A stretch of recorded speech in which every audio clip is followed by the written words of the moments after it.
ಸಮಾಜದಲ್ಲಿ ಮೇಲ್ವರ್ಗದಲ್ಲಿರುವವರು ಇವತ್ತು ಬಹಳ ಶ್ರೀಮಂತರು ಅಂತ. ಅವತ್ತು ಮೇಲ್ವರ್ಗದಲ್ಲಿರುವವರು ಅಂತ ಹೇಳಿದ್ರೆ upper class, upper middle class ಅಂತ ಹೇಳಿ ಕ್ಲಾಸಿಫಿಕೇಷನ್ನು ಈಗ ಹಣದ ಮೂಲಕ, ಸೌಲಭ್ಯದ ಮೂಲಕ, ಅವರ ಲೈಫ್ ಸ್ಟೈಲಿನ ಮೂಲಕ. ಅವತ್ತು ಅವರ ಪ್ರಜ್ಞೆಯ ಮೂಲಕ ಈ ಸೋಷಲ್ ಕ್ಲಾಸಸ್ ಅದಿರ್ತಿತ್ತು. ಸಾಮಾಜಿಕವಾದ ತರಗತಿಗಳು ಅವರ ಪ್ರಜ್ಞೆಯ ಮೂಲಕವಾಗಿ ಇರ್ತಿತ್ತು. ಅದರಿಂದಾಗಿ ಮೇಲ್ಗಡೆಯ ವರ್ಗದವರಿಗೆ ಅಂದರೆ ಅಪ್ಪರ್ ಮಿಡಲ್ ಕ್ಲಾಸು ಅಥವಾ ಫಸ್ಟ್ ಕ್ಲಾಸ್ ಅಂತೇನು ಹೇಳ್ತೇವೆ, ಅವರು ಪ್ರಜ್ಞಾ ಜಾಸ್ತಿ ಇದ್ದವರು ವೇದಾದಿಗಳಿಂದಲೇ ಅದನ್ನು ಪಡ್ಕೊಳ್ತಾರೆ. ಕೆಳಗಡೆ ಇದ್ದವರಿಗೆ ಬೇಕಲ್ಲ, ಯಾರಾದರೂ ಎತ್ತಬೇಕಲ್ಲ, ಅವ್ರನ್ನ ಪ್ರಜ್ಞೆಯಲ್ಲಿ ಅವರನ್ನು ದೊಡ್ಡವರನ್ನಾಗಿ ಮಾಡಬೇಕು. ಭವಂತಿ ದ್ವಿಜಶಾರ್ದೂಲ ಶ್ರುತಾನಿ ಭುವನತ್ರಯೇ. ಅದರಿಂದ ಎಲ್ಲರಿಗೂ ಆಗಬೇಕು. ಆ ತರಹದ ಒಂದು ಶಾಸ್ತ್ರ ಇದ್ದರೆ ಹೇಳಿ ನಮಗೆ. ಮನ್ವಾದೀನಿ ಚ ಶಾಸ್ತ್ರಾಣಿ ತಥಾಂಗಾನಿ ಚ ಮಂತತಃ. ಮನ್ವಾದಿ ಸ್ಮೃತಿಗಳು ಎಲ್ಲರಿಗೂ ಅನ್ವಯ ಆಗುವಂಥದ್ದು. ಯಾಕೆ ಅಂತಂದರೆ ಅದು ಕಾನ್ಸ್ಟಿಟ್ಯೂಷನ್ ರೂಪದಲ್ಲಿ ಇದೆ, ಎಲ್ಲರಿಗೂ ಅನ್ವಯ ಆಗತ್ತೆ. ಹೌದು, ಆಗತ್ತೆ. ಆದರೆ ಎಲ್ಲರ ಮನಸ್ಸನ್ನು ಅರಳಿಸ್ಬೇಕಲ್ಲ, ಅದು ಎಲ್ಲರ ಮನಸ್ಸನ್ನು ಅರಳಿಸೋದಿಲ್ಲ. ಅದರಿಂದಾಗಿ ಆಗಮೇನ ವಿಹೀನಾಹಿ ಅಹೋ ಕಷ್ಟಂ ಮತಂ ಮಮ ಕಶ್ಚೈತಾಂ ಆಗಮ ಪ್ರೋಕ್ತಃ ಪುರಾ ದ್ವಿಜ ಮನೀಷಿಭಿ. ವೇದಕ್ಕೆ ಕಾಲಿಡುವುದಕ್ಕೆ ಮುಂಚೆ ಯಾವ ರೀತಿಯ ಶಾಸ್ತ್ರ ಅನ್ನೋದು ಮೆಟ್ಟಿಲಾಗಿ ಇರುತ್ತೆ, ಅದು ಬೇಕು ನಮಗೆ ಅಂತ ಅವನು ಕೇಳಿದ. ಸಾಮಾನ್ಯವಾಗಿ ಭಾರತೀಯ ತತ್ವಶಾಸ್ತ್ರದ ಮೇಲೆ ದೊಡ್ಡ ಆಕ್ಷೇಪ ಏನು ಅಂತಂದರೆ, ಅದು ಎಲ್ಲರಿಗೂ ಅನ್ವಯವಾಗುವ ಶಾಸ್ತ್ರಗಳನ್ನು ರಚನೆ ಮಾಡಿಲ್ಲ ಅಂತ. ಆ ತರಹ ಏನಿಲ್ಲ. ಶಾಸ್ತ್ರವನ್ನು ನೋಡಿದರೆ ಅದು ಸ್ಪಷ್ಟ ಆಗತ್ತೆ. ಎಲ್ಲರಿಗೂ ಅನ್ವಯ ಆಗುವಂತಹ ಶಾಸ್ತ್ರ ಅದು ರಚನೆ ಮಾಡಿ ಆಗಿದೆ. ಶತಾನೀಕ ಕೇಳ್ತಾನೆ, ಕಶ್ಚೈಷಾಂ ಆಗಮ ಪ್ರೋಕ್ತಃ. ಯಾರಿಗೆ? ಇವರಿಗೆಲ್ಲ, ಕೆಳವರ್ಗದಲ್ಲಿರುವವರಿಗೆಲ್ಲ. ಯಾವುದು ವೇದದ ತರಹ? ಸುಮಂತುರ್ವಾಚ ಸಾಧು ಸಾಧು ಮಹಾಬಾಹೋ ಶೃಣು ಮೇ ಪರಮಂ ವಚಃ ಚತುರ್ಣಾಮಪಿ ವರ್ಣಾನಾಂ ಯಾನಿ ಪ್ರೋಕ್ತಾನಿ ಶ್ರೇಯಸೇ.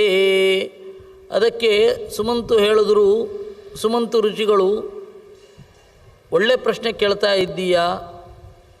ಜನರು ತಾವೇ ಏನೇನೋ ಅಂದುಕೊಂಡು ಅಲ್ಲಿರುವುದನ್ನು ಗ್ರಹಿಸದೆ ದೂರ ಹೋಗೋದರಲ್ಲಿ ಅವರು ಎಕ್ಸ್ಪರ್ಟ್. ಬೇರೆಯವರನ್ನು ಕೇಳಬೇಕು ಅಂತ ಅನ್ಸಲ್ಲ. ಬೇರೆ ಒಂದು ನಮಗೆ ಬೇಕಾದ ಒಂದು ಗ್ಯಾಡ್ಜೆಟ್ ಸಿಗತ್ತೆ ಅಂತ ಹೇಳಿದ್ರೆ 10 ಕಡೆ ವಿಚಾರಿಸ್ತೇವೆ. ಅದು ಹೇಗಿದೆ, ಇದು ಹೇಗಿದೆ, ಅದರ ಆಪ್ಷನ್ ಏನು, ಅದರ ಲೈಫ್ ಸ್ಪ್ಯಾನ್ ಏನು, ಕೆಟ್ಟೋದ್ರೆ ಬಿಡಿ ಭಾಗಗಳು ಎಲ್ಲಿ ಸಿಗತ್ತೆ, ಇದನ್ನೆಲ್ಲ ಕೇಳ್ತೇವೆ ನಾವು. ಅದೇ ಒಂದು ಶಾಸ್ತ್ರ ಅಥವಾ ಒಂದು ಶಾಸ್ತ್ರದ ಪ್ರಮೇಯ ನಾವು ಬೇರೆಯವರಲ್ಲಿ ಕೇಳಿ ಕನ್ಫರ್ಮ್ ಮಾಡ್ಕೊಳ್ಬೇಕು ಅಂತ ಇಲ್ಲವೇ ಇಲ್ಲ. ಸೆಕೆಂಡ್ ಒಪಿನಿಯನ್ ಒಂದು ಕೇಳೋಣ ಅಂತ ಅನ್ನೋದೇ ಇಲ್ಲ. ಇವರು ತಪ್ಪಾಗಿ ಹೇಳಿದ್ರು, ನಮಗೆ ಸರಿಯಲ್ಲ ಅಂತ ಅನ್ನಿಸ್ತು, ಶಾಸ್ತ್ರವನ್ನೇ ಬಿಟ್ಬಿಡೋದು. ಇದು ದುರಂತ. ವಸ್ತುತಃ ನಮ್ಮ ಒಂದು ಗ್ಯಾಡ್ಜೆಟ್ಸ್ಗಿರುವಂತಹ ಮಹತ್ವ ನಮ್ಮ ಬಗೆಗೆ ನಾವಿಟ್ಕೊಳ್ಬಾರ್ದೆ. ನಾವು ಉದ್ಧಾರ ಆಗಬೇಕು, ಅದಕ್ಕೆ ಶಾಸ್ತ್ರ ಕಾರಣ ಅಂತ ಹೇಳ್ತಾರೆ. ಇದನ್ನು 10 ಜನರ ಹತ್ರ ಕೇಳಬೇಕು, ಅದಿರಬೇಕಲ್ವ ನಮಗೆ? ಅದಿಲ್ಲ, ನಾವು ಬೀಳೋದಿಲ್ಲ. ಒಬ್ಬ ಶಾಸ್ತ್ರವನ್ನು ತಪ್ಪಾಗಿ ಹೇಳಿದರೆ, ತಪ್ಪಾಗಿ ಇಂಟರ್ಪ್ರಿಟ್ ಮಾಡಿದರೆ, ಒಬ್ಬನ ಅಜ್ಞಾನ ಇದ್ದರೆ ನಾವು ಬೇರೆ ಕಡೆಗೆ ಹೋಗಿ ಕೇಳ್ಕೊಬೋದಲ್ಲ. ಇಲ್ಲ, ಈ ಶಾಸ್ತ್ರ ಇರೋದೇ ಇಷ್ಟು, ಇವ್ರು ಹೇಳ್ಬಿಟ್ಟಿದ್ದಾರೆ ಅಂದರೆ ಮುಗೀತು ಅಂತ. ಆ ತರಹ ನಮ್ಮದು. ಹಾಗಲ್ಲ ಅದು. ಅದಕ್ಕೆ ಅವರು ಹೇಳ್ತಾರೆ, ಸಾಧು ಸಾಧು ಮಹಾಬಾಹೋ ಶೃಣು ಮೇ ಪರಮಂ ವಚಃ. ಕೇಳು, ಒಳ್ಳೆಯ ಮಾತು, ಒಳ್ಳೆಯ ಪ್ರಶ್ನೆಯನ್ನು ನೀನು ಕೇಳಿದ್ದೀಯ. ಚತುರ್ಣಾಮಪಿ ವರ್ಣಾನಾಂ ಯಾನಿ ಪ್ರೋಕ್ತಾನಿ ಶ್ರೇಯಸೇ. ಹೌದು, ಎಲ್ಲ ತರಹದವರಿಗೂ ಒಳ್ಳೆಯದಾಗುವಂತಹ ಗ್ರಂಥ ಇಲ್ಲಿ ಇದ್ದೇ ಇದೆ. ಧರ್ಮಶಾಸ್ತ್ರಾಣಿ ರಾಜೇಂದ್ರ ಶೃಣುತಾನಿ ನೃಪೋತ್ತಮ ವಿಶೇಷತಶ್ಚ ಶೂದ್ರಾಣಾಂ ಪಾವನಾನಿ ಮನೀಷಿಭಿಃ. ಎಲ್ಲರೂ ಕೂಡ ಓದಬಹುದಾದ ಒಂದು ಗ್ರಂಥ ಅಂತ ಹೇಳಿ ಇದ್ದರೆ ಅದು ಪುರಾಣ. ಅಷ್ಟಾದಶ ಪುರಾಣಾನಿ ಚರಿತಂ ರಾಘವಸ್ಯ ಚ.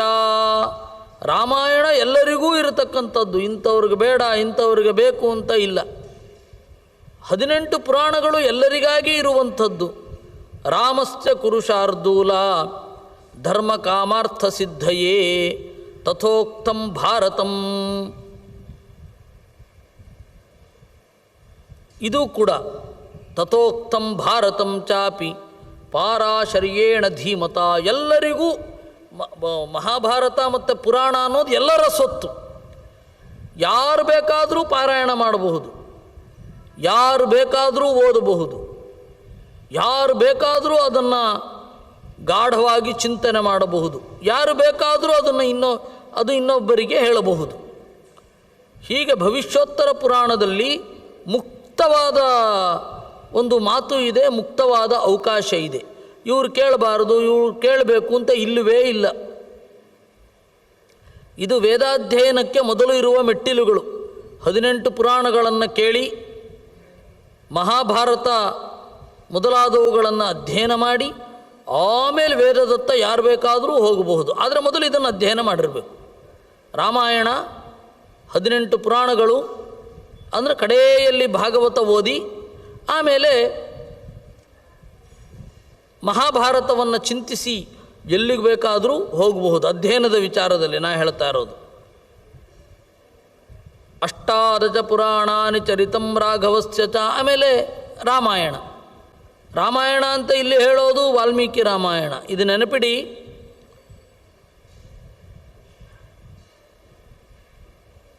ಮಹಾಭಾರತ ಮತ್ತು ರಾಮಾಯಣ ಇದು ಎಲ್ಲರಿಗೂ ಇರುವಂತಹ ಗ್ರಂಥ.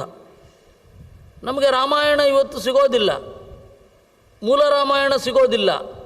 ವಾಲ್ಮೀಕಿ ರಾಮಾಯಣ ಅನ್ನೋದು ಅದರ ಜಾಗದಲ್ಲಿ ಬಂದಿರುವಂಥದ್ದು.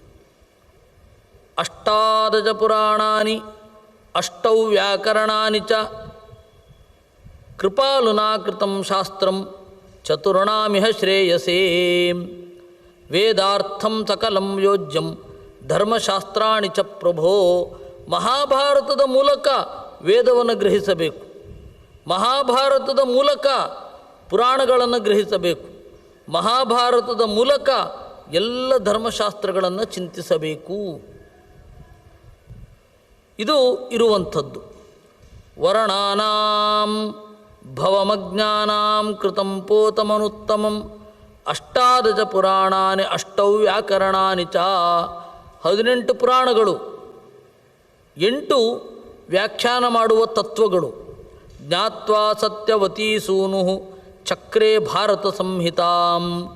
ವೇದವ್ಯಾಸರು ಮಹಾಭಾರತವನ್ನು ರಚನೆ ಮಾಡಿದ್ದೇ ಇದಕ್ಕಾಗಿ. ಯಾಂ ಶ್ರುತ್ವಾ ಪುರುಚೋ ರಾಜನ್ ಮುಚ್ಯತೆ ಬ್ರಹ್ಮಹತ್ಯೆಯ.